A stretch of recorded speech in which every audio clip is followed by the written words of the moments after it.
ಅಂಬೇಡ್ಕರ್ ಬಗ್ಗೆ ಅಮಿತ್ ಶಾ ಹೇಳಿಕೆಗೆ ದಲಿತ ಸಂಘಟನೆಗಳು ಹೋರಾಟವನ್ನು ಮಾಡ್ತಾ ಇದೆ. ಹುಬ್ಬಳ್ಳಿ ಧಾರವಾಡ ಬಂದ್ ಮಾಡಿ ಆಕ್ರೋಶವನ್ನು ವ್ಯಕ್ತಪಡಿಸಲಾಗಿದೆ. ಬೆಳಗ್ಗೆಯಿಂದಲೇ ಪ್ರತಿಭಟನಾಕಾರರು ರಸ್ತೆಗಿಳಿದು ಹೋರಾಟವನ್ನು ಮಾಡ್ತಾ ಇದ್ದಾರೆ. ವಾಹನಗಳ ಟೈರ್ ಗಾಳಿ ತೆಗೆದು ಆಕ್ರೋಶವನ್ನು ವ್ಯಕ್ತಪಡಿಸಿದ್ದಾರೆ.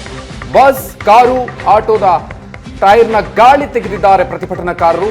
ವಾಹನ ಚಾಲಕರಿಗೆ ಈ ರೀತಿಯಾಗಿ ಬಿಸಿ ಮುಟ್ಟಿಸಿದ್ದಾರೆ ಪ್ರತಿಭಟನಾ ನಿರತರು. ರಸ್ತೆಯಲ್ಲಿ ಟೈರ್ಗೆ ಬೆಂಕಿ ಇಟ್ಟು ತಮ್ಮ ಆಕ್ರೋಶವನ್ನು ವ್ಯಕ್ತಪಡಿಸಲಾಗಿದೆ. ಅಂಬೇಡ್ಕರ್ ಫೋಟೋ ಹಿಡಿದು ರಸ್ತೆ ತಡೆದು ಪ್ರತಿಭಟನೆಯನ್ನ ಮಾಡಿದ್ದಾರೆ.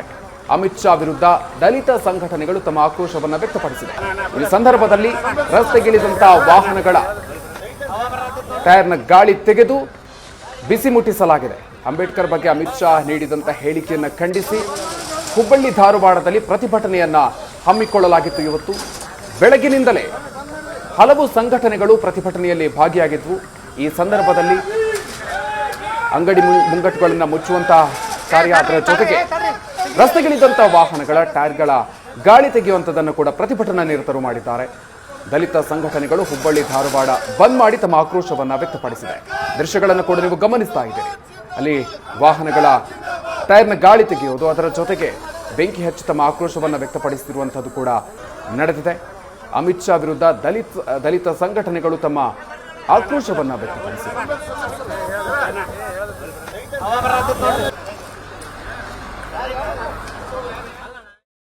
ನಿನ್ನೆ ರಾತ್ರಿಯಿಂದನೂ ನಮ್ಮ ಅಧಿಕಾರಿ ಸಿಬ್ಬಂದಿಗಳ ನಿಯೋಜನೆ ಆಗಿದೆ. ಸುಮಾರು 2,000ಕ್ಕೂ ಹೆಚ್ಚು ಅಧಿಕಾರಿ ಸಿಬ್ಬಂದಿಗಳು, ಹೋಮ್ ಗಾರ್ಡ್ಸು, KSRP, CR ಸೇರಿದಂತೆ ಒಂದು ಸುಸಜ್ಜಿತ ಬಂದೋಬಸ್ತ್ ವ್ಯವಸ್ಥೆಯನ್ನು ಮಾಡಲಾಗಿದೆ. ಮತ್ತು ಇವತ್ತು ಬೆಳಗ್ಗೆ ಸುಮಾರು 4:30-5 ಗಂಟೆಯಿಂದ ಕೂಡ ನಮ್ಮ ಅಧಿಕಾರಿ ಸಿಬ್ಬಂದಿಗಳ ನಿಯೋಜನೆ ಆಗಿದೆ. ನಾನು ಈಗಷ್ಟೇ ಧಾರವಾಡ ಮತ್ತು ಹುಬ್ಬಳ್ಳಿ ಎರಡೂ ನಗರಗಳಲ್ಲಿ ರೌಂಡ್ಸ್ ಮಾಡಿದಂಥ ಸಂದರ್ಭದಲ್ಲಿ ಬಸ್ಗಳು ಓಡಾಟ ಕಾಣ್ತಾ ಇಲ್ಲ. ಅದೇ ರೀತಿ ಶಾಲಾ ಕಾಲೇಜುಗಳು ಕೂಡ ಓಪನ್ ಇರುವಂಥದ್ದು ಇಲ್ಲಿವರೆಗೂ ಕಂಡು ಬಂದಿಲ್ಲ. ಅಮಿತ್ ಶಾ ವಿರುದ್ಧ ಧಾರವಾಡದಲ್ಲಿ ಪ್ರತಿಭಟನೆ ನಡೆಸಲಾಗಿದೆ. ಧಾರವಾಡ ಬಂದ್ ಮಾಡಿದ್ದಾರೆ ದಲಿತ ಸಂಘಟನೆಗಳು. ಒತ್ತಾಯಪೂರ್ವಕವಾಗಿ ಅಂಗಡಿ ಮುಂಗಟ್ಟುಗಳನ್ನು ಬಂದ್ ಮಾಡಲಾಗಿದೆ. ಈ ಸಂದರ್ಭದಲ್ಲಿ ಬೀದಿ ವ್ಯಾಪಾರಿಯ ಮೇಲೆ ಹಲ್ಲೆಯನ್ನು ಕೂಡ ನಡೆಸಿದ್ದಾರೆ ಪ್ರತಿಭಟನಾ ನಿರತರು.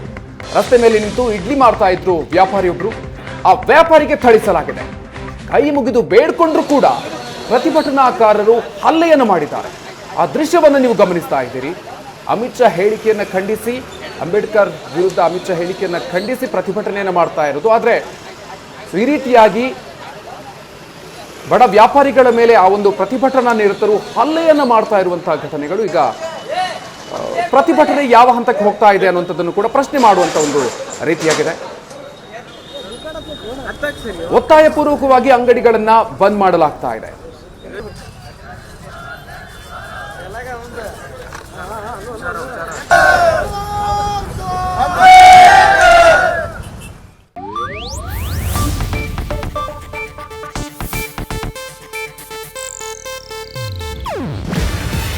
ಇದು ಏಷ್ಯಾನೆಟ್ ನ್ಯೂಸ್ ನೆಟ್ವರ್ಕ್ ಪ್ರಸ್ತುತಿ. ನೀವು ನೋಡ್ತಿದ್ದೀರಾ ಏಷ್ಯಾನೆಟ್ ಸುವರ್ಣ ನ್ಯೂಸ್.